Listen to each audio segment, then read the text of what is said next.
बिस्मिल्लाहिर्रहमानिर्रहीम। अस्सलामु अलैकुम वरहमतुल्लाहि वबरकातुहू। मजलिस इत्तेहादुल मुस्लिमीन के रुकन असम्बली मोहतरम जनाब अहमद बलाला साहब, मजलिस इत्तेहादुल मुस्लिमीन के तमाम ज़िम्मेदारान, रुफ़क़ाए मजलिस,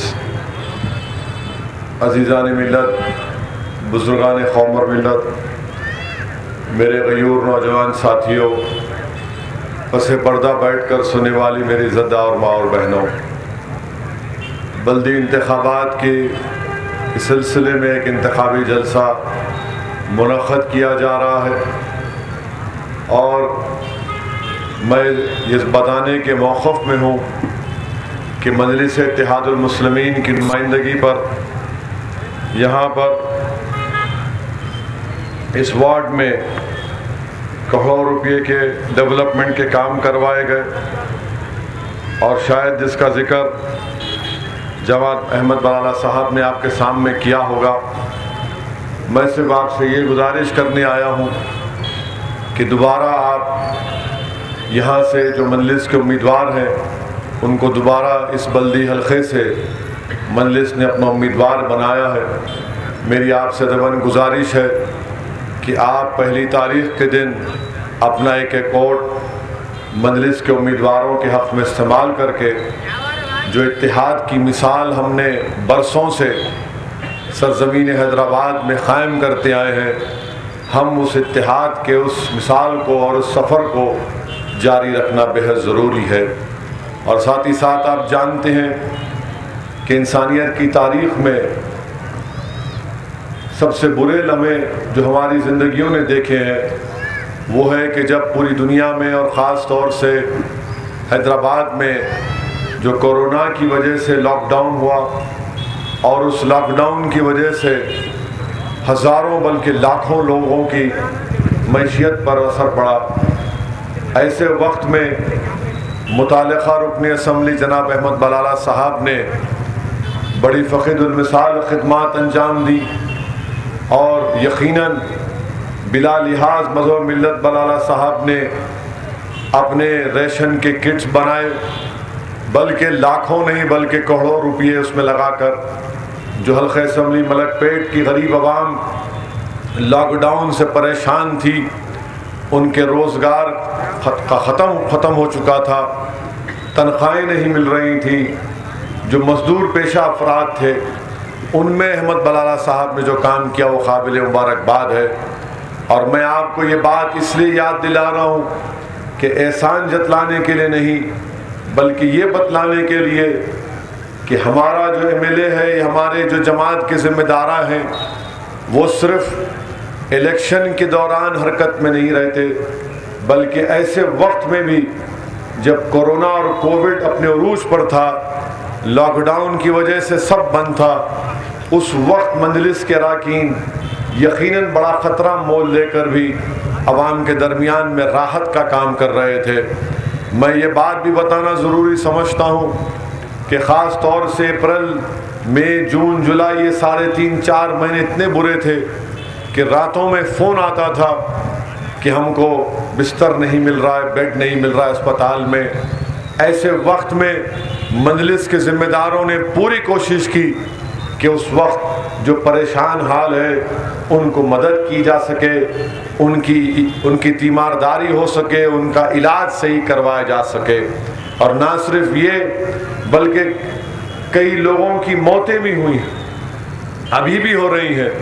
तो क़ब्रिस्तानों में लोग इजाज़त नहीं दे रहे थे, तो 2018 में अकबरुद्दीन ओवैसी की क़यादत में जो मजलिस के एमएलएज़ ने हुकूमत से जो 30 एकड़ ज़मीन जलपल्ली के पास फ़कीर मुल्ला की क़ब्रिस्तान की ज़मीन जिसको कहते हैं 30 एकड़ ज़मीन को हासिल किया, वहाँ पर हमने तदफीन का इंतज़ाम करवाया और सिर्फ ख़बर खोदने के पैसे मुकामी बच्चे को देना पड़ता है, वो इंतज़ाम भी मजलिस इत्तेहादुल मुस्लिमीन ने करवाया। मेरे अजीज़ दोस्तों और बुज़ुर्गों, ये जो काम कोरोना और कोविड के लॉकडाउन के दरमियान में हुआ, मैं नहीं समझता कि कोई सियासी जमात अहमद बलाला हो या अकबरुद्दीन ओवैसी हो, इस तरह के MLAs ने जिस तरीके से काम किया उस एक गैर मामूली काम था।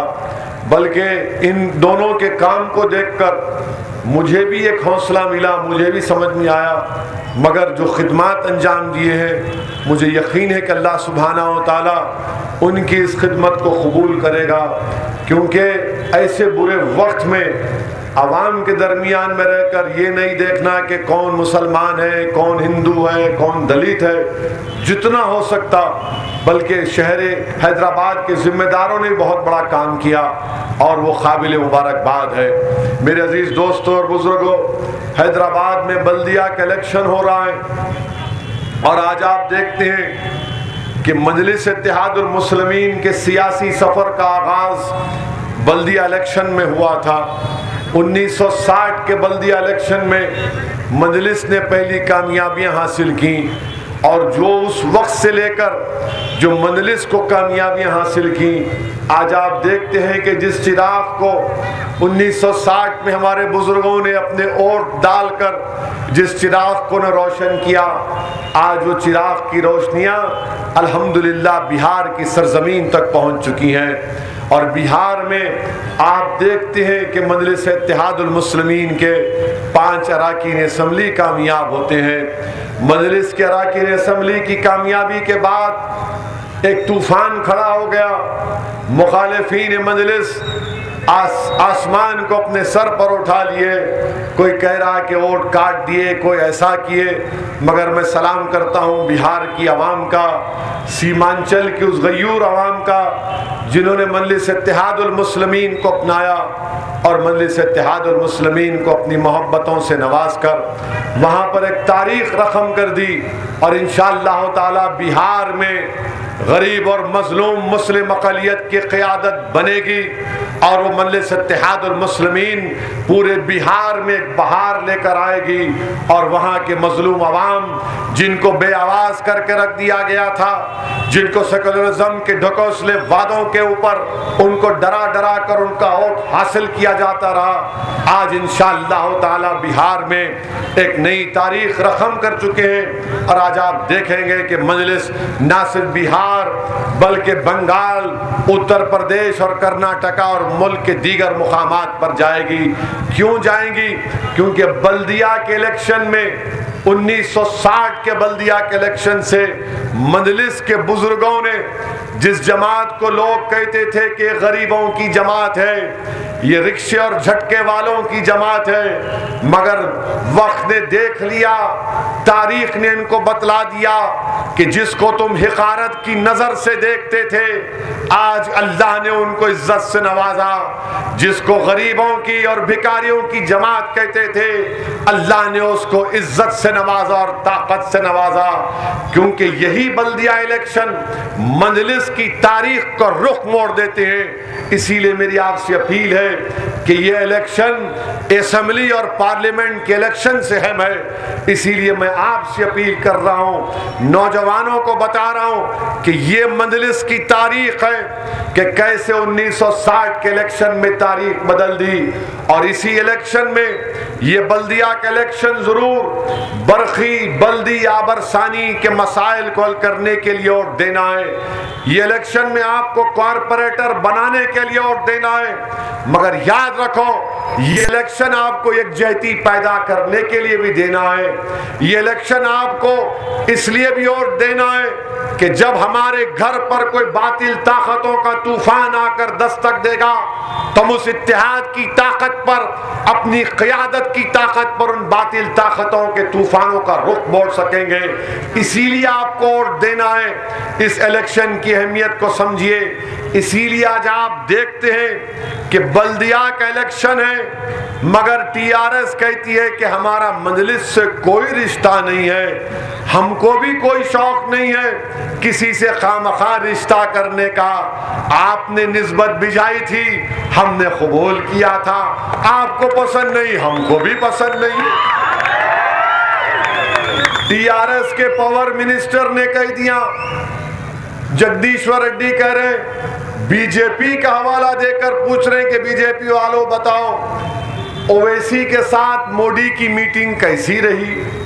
ये कांग्रेस तो खैर अब भड़क बुझता हुआ चिराग भड़क रहा यूं।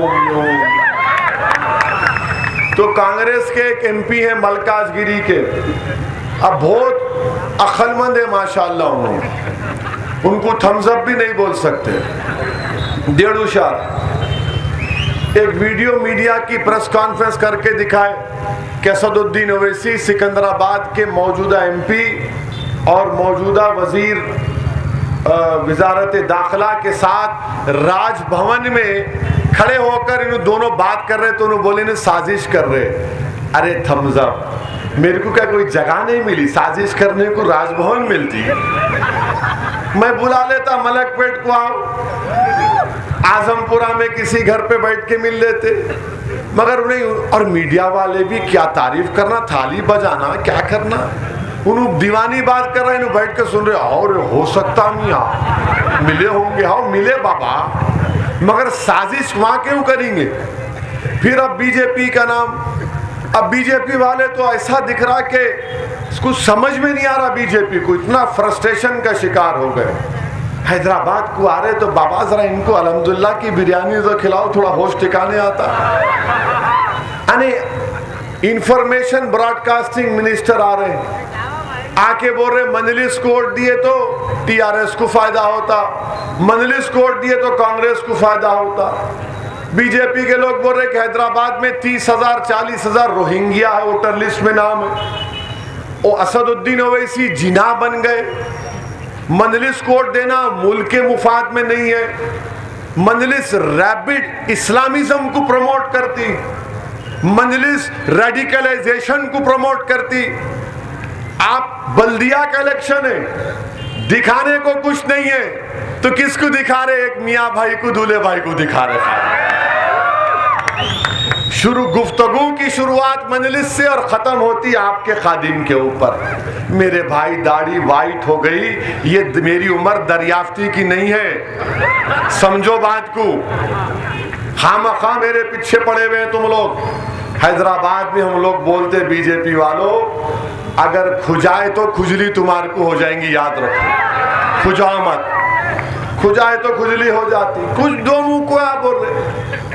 अरे 30,000 अगर रोहिंग्या है तो अमित शाह क्या कर रहे? अमित शाह सो रहे, होम मिनिस्टर है ना, उनका काम है देखना 30-40,000 रोहिंग्या के नाम कैसा है। इलेक्ट्रोल लिस्ट क्या अहमद बलाला अपने दफ्तर में बनाए? बल्दिया में इलेक्ट्रोल लिस्ट हम बनाते। अरे 40,000 अगर है बीजेपी वालों, तुम ईमानदार हो तो कल शाम तक 1,000 नाम बताओ रोहिंग्या के, बताओ, मैं भी देखना चाह रहा हूं। मगर नफरत पैदा करना इनका मकसद है। अब ये लड़ाई जो है, ये हैदराबाद और भाग्यनगर की लड़ाई है। ये लड़ाई हैदराबाद और भाग्यनगर की लड़ाई है। अब आपकी जिम्मेदारी है, हैदराबाद की आवाम की जिम्मेदारी है, हैदराबाद जीतेगा या भाग्यनगर जीतेगा, हैदराबादी जीतेगा या कोई और जीतेगा, ये आपको तय करना है। हैदराबाद भाग्य, अरे कहां है पाशा?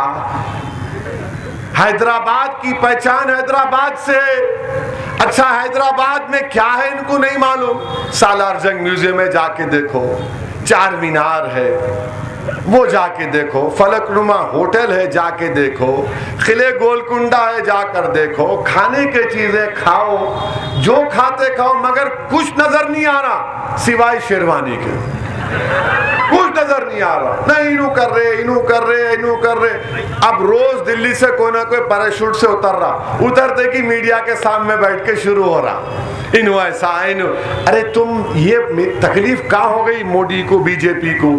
मैं ये पूछा 2019 से अब तक आप हैदराबाद की तरक्की के लिए कितना पैसा दिए, बता दो ना भाई।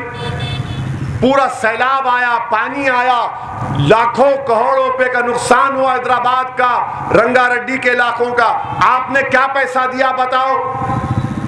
आप एक जवाब नहीं देते। मरकज की टीम आई, हाफिज बाबा नगर के पास रोककर मैं उनको बताया कि गवर्नमेंट का जियो है, अगर आपकी मोदी हुकूमत जीएचएमसी को, हैदराबाद को पैसा देगी तो आज जो 10,000 रुपये के लोग तकलीफ उठा रहे हैं ना, एक एक आदमी को अगर मोदी की हुकूमत पैसा देती तो 10,000 की जगह 80,000 से 1 लाख रुपया मिलता था गरीबों को। 10,000 रुपये में नहीं, 80,000 से 1 लाख। इनके पास जवाब ही नहीं है। मैं जब ये पूछता हूं तो नहीं नू जी ना इनू फुला, अरे मैं कुछ भी होऊंगा, मैं अच्छा या बुरा, मैं एक याद रख लो, आपके दरमियान में खड़े रह के कह रहा हूं, मैं जो काम कर रहा हूं किसी को खुश करने के लिए नहीं कर रहा हूं। मैं जो काम कर रहा हूं मखलूक को खुश करने के लिए नहीं कर रहा हूं। मैं जो काम कर रहा हूं किसी इख्तिदार की कुर्सियों पर बैठने वालों के डर से नहीं कर रहा हूं। मैं अगर कोई काम कर रहा हूं तो अपना ज़मीर बेचकर नहीं कर रहा हूं। मैं अगर काम कर रहा हूं तो मेरे खालिक को खुश करने की कोशिश कर रहा हूं, इसके सिवा कोई मकसद नहीं है। इनको बात समझ में नहीं आती, इनको बात समझ में नहीं आती। अरे पैसे क्यों नहीं दिए, दो ना भाई आप तो नहीं, इनु जीना इनु फुला, अरे रोज किसी ना किसी को लेके आ रहे, ही अच्छा है, हैदराबाद में टाइम पास करिए, मगर याद रखो हम भी तुम्हारे को एक बात बोलेंगे। हम क्या बोलते हैदराबाद में जब इस तरह की वाहियात कोई गुफ्तगू करता तो बोलते अरे पाशा खामोश हो जा, सुधर जा। नहीं सुना तो बोलते अरे ये कहीं को हौले पने की बैगन की गुफ्तगू कर रहा रे, बोलते नहीं बोलते, अब वही बोलना पड़ रहा है इन लोग। कहीं को रे बैगन की गुफ्तगू कर रहा है, ये हौले पने की, सर नहीं, टांग नहीं, दुम नहीं, काली पीछे पड़ा हुआ है, वो बोले जा रहे। खैर बोलिए, कोई फर्क नहीं पड़ता हमको, अब मैं रुकने वाला तो नहीं हूं, क्या करते कर लो। अब हमको अपना काम करना है, हैदराबाद के अमन को बरकरार रखना है। मलकपेट की आवाम को एक बात समझना है कि 6.5 साल पहले तेलंगाना बना, अहमद बलाला तीसरी मर्तबा एमएलए बने। आप बताइए मलकपेट में अल्लाह के करम से कोई फिरक़ेवाना वाक़यात हुए कहीं की? अल्हम्दुलिल्लाह कुछ नहीं हुआ। तो इनको यह भी पसंद नहीं आता, ये क्या हो रहा है, यही होना है, अमन को बरकरार रखना है और मलकपेट को तरक्की दिलाना है। और ये मलकपेट में तमाम तबकों के लोग रहते हैं, ये हैदराबाद है, यहाँ पर हर कोई आकर रह सकता है। हम तो बोलते कि जो गंडी पेट का पानी पिया नहीं यहीं कहीं हो जाता, ये हमारा बोलना है।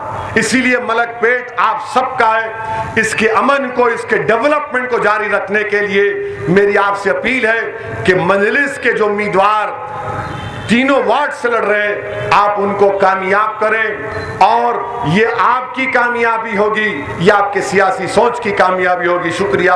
अस्सलाम वालेकुम व रहमतुल्लाहि व बरकातहू।